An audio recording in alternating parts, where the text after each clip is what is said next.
విదేశాల్లో నిషేధం, స్వదేశంలో వినియోగం. భారతదేశంలో బ్యాన్ చేసిన పురుగు మందులు.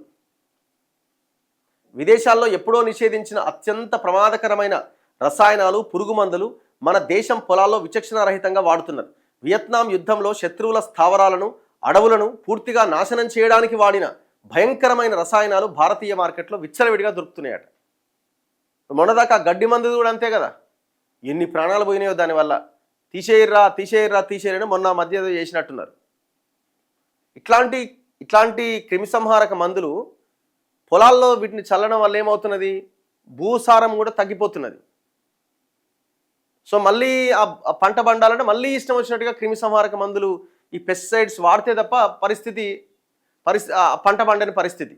మీరు రీసెంట్గా చూసినారు కదా, మన దేశం నుంచి ఖమ్మం నుంచి వయా గుంటూరు ద్వారా చైనాకు పోయే మిర్చిని రిటర్న్ పంపించారట. కారణం ఏంటంటే అందులో కెమికల్స్ ఎక్కువగా ఉన్నాయి, ఇష్టం వచ్చినట్టుగా పెస్టిసైడ్స్ వాడిరు, పురుగుల మందులు వాడిరని. పోతున్న మామిడి రిటర్న్ వస్తున్నదట. కారణం ఏంటంటే అందులో పురుగు మందులు ఎక్కువ వాడుతున్నారని. ఇది మన దేశం పరిస్థితి. ముఖ్యంగా ప్రపంచవ్యాప్తంగా 31 దేశాల్లో నిషేధించిన డైమెథోయేట్ అనే పురుగు మందు అమ్మకాలు కూడా మన దేశంలో యథేచ్ఛగా కొనసాగుతున్నాయట. అంటే ఎందుకు మరి గవర్నమెంట్స్ ఇంత ఇది చేస్తున్నాయంటే, ఆ పెస్టిసైడ్స్ కంపెనీస్కి ప్రభుత్వాలు అమ్ముడుపోయినాయి, కేంద్ర రాష్ట్ర ప్రభుత్వాలు అమ్ముడుపోయినాయి. అందుకే ఆ కంపెనీలను ఎవరివి పెద్ద పెద్ద వాళ్ళవి. దేని వాడినట్టు ఆ మందులని, వియత్నాం యుద్ధంలో శత్రువుల యొక్క స్థావరాలని, అడవులని పూర్తిగా నాశనం చేయడానికి వాడిన భయంకరమైన రసాయనాలను మనం ఇండియన్ మార్కెట్లో వాడుతున్నాం. ఎంత ఘోరం ఇది! ఏ ప్రభుత్వాలు ఉన్నట్ట సచ్చినట్ట మీరు చెప్పండి.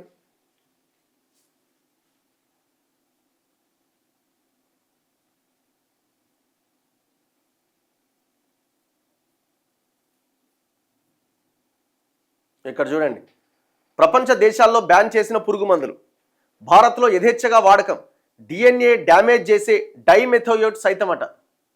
విదేశాల్లో ఎప్పుడో నిషేధించిన ప్రమాదకరమైన రసాయనాలు, పురుగు మందులు ఇప్పుడు మన భారతీయ పొలాల్లో విచక్షణారహితంగా వాడేస్తున్నారు.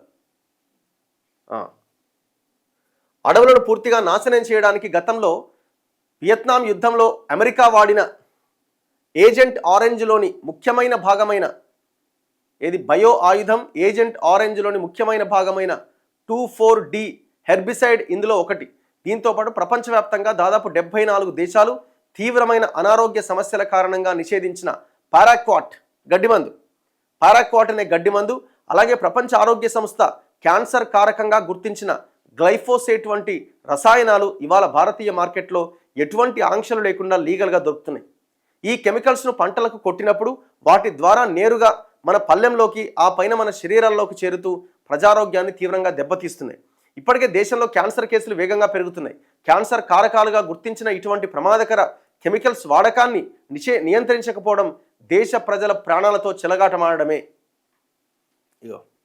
డిఎన్ఏను నాశనం చేస్తున్నట్టు డైమెథోయేట్ అనేది మనుషుల కణాల్లోని డిఎన్ఏను, జన్యు పదార్థాన్ని డైమెథోయేట్ పూర్తిగా దెబ్బతీస్తుందని శాస్త్రీయంగా నిరూపితమైంది. అందుకే దీన్ని 31 దేశాల్లో నిషేధించారు. అయినా మన దేశంలో యథేచ్ఛగా అమ్ముతున్నారు.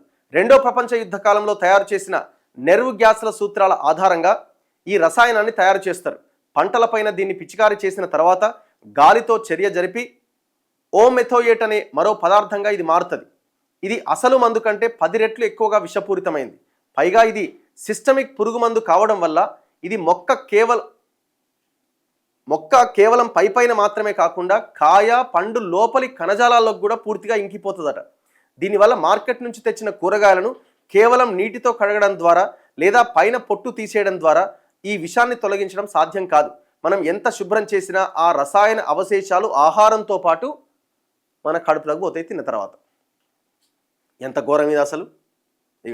మార్కెట్లో లభించే కొత్త రకం మందులు చాలా ఖరీదైనవి కావడంతో ఈ సాగు పెట్టుబడి ఖర్చులు తగ్గించుకోవడానికి రైతులు ఈ చాలా తక్కువ ధరకు దొరికే డైమెథోయేట్ వైపుగా మొగ్గు చూపుతున్నారట. మన దేశంలో పండ్లు, కూరగాయలపై వాడే పురుగు మందులపైన పాక్షిక ఆంక్షలు ఉన్నప్పటికీ క్షేత్రస్థాయిలో సరైన అవగాహన లేకపోవడంతో రైతులు టమోటా, వంకాయ, బెండకాయ, మిరప, క్యాబేజీ వంటి నిత్యం మనం వాడే కూరగాయలపైన దీన్ని విరివిగా వాడుతున్నారట. ఈ ప్రమాదకర రసాయనాల అవశేషాల కారణంగా యూరోపియన్ యూనియన్ దేశాలు గత 2 సంవత్సరాల్లో వందలాది భారతీయ వ్యవసాయ ఉత్పత్తులను నాణ్యతా ప్రమాణాలు లేవు అనే కారణంతో తిరస్కరించి వెనక్కి పంపించారట. రీసెంట్గా కూడా జరిగింది కదా. ఇటీవల జపాన్ దేశం కూడా భారత్ నుంచి వచ్చే మామిడికాయల్లో ప్రమాదకర పురుగు మందులు ఉన్నాయంటూ దిగుమతి చేసుకోవడాన్ని ఆపేసింది. దీనివల్ల అంతర్జాతీయంగా దేశ ప్రతిష్ట దెబ్బతినడమే కాకుండా మన దేశ ప్రజలు నిత్యం విషపూరిత ఆహారాన్ని తినాల్సి వస్తున్నది. కార్పొరేట్ కంపెనీల ఆర్థిక ప్రయోజనాల కంటే దేశ ప్రజల ఆరోగ్యమే ముఖ్యం కాబట్టి విదేశాల్లో బ్యాన్ చేసిన ఇలాంటి పాత రసాయనాలను మన దేశంలో కూడా తక్షణమే నిషేధించి రైతులకు సురక్షితమైన తక్కువ ఖర్చుతో కూడిన ప్రత్యామ్నాయాలు అందించాల్సిన అవసరం ఎంతైనా ఉంది. సింపుల్. ఇదంతా కారణం ఎవడు అంటే గవర్నమెంట్సే. మన పొలిటికల్ సిస్టమ్స్కి, పొలిటికల్ పార్టీలకి ఎలక్షన్స్ టైంలో ఫండింగ్ చేసేది ఇట్లాంటి కంపెనీలే కదా. పెస్టిసైడ్స్ కంపెనీలు, ఈ సీడ్ కంపెనీలు, ఈ ఫార్మా కంపెనీ, ఈ దొంగలే కదా మొత్తం. ఈ దొంగలే దేశాన్ని మొత్తం నాశనం చేస్తున్నారు.